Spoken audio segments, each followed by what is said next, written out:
Bonjour, aujourd'hui je vais rebondir sur un article que j'ai lu cette semaine afin de vous donner des astuces si vous êtes démarché. Donc là, il s'agissait d'un couple qui donc voulait acheter une maison à 90 000 euros et qui avait disposé de 50 000 euros d'économie. Pour cet achat, donc, ils ont comparé les taux de crédit sur meilleur taux et ils ont été rappelés par une conseillère qui se revendiquait de Boursorama. Donc, pour étudier le dossier, ils ont dû fournir des documents administratifs tels que les avis d'imposition, les bulletins de salaire, le justificatif de domicile.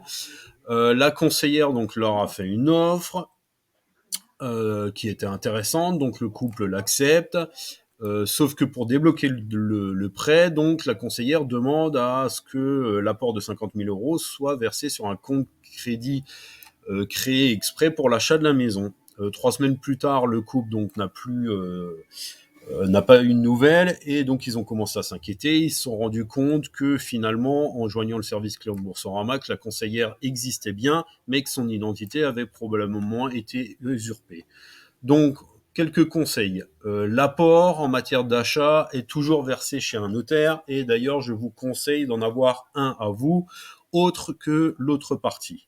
Dans un deuxième temps, quand vous êtes démarché, vérifiez directement auprès de l'établissement en trouvant les coordonnées par vous-même. Ne vous fiez pas aux documents qui sont fournis. Et si vous avez un doute sur la société, vérifiez son enregistrement auprès de infogreffe.fr, sur infogreffe.fr.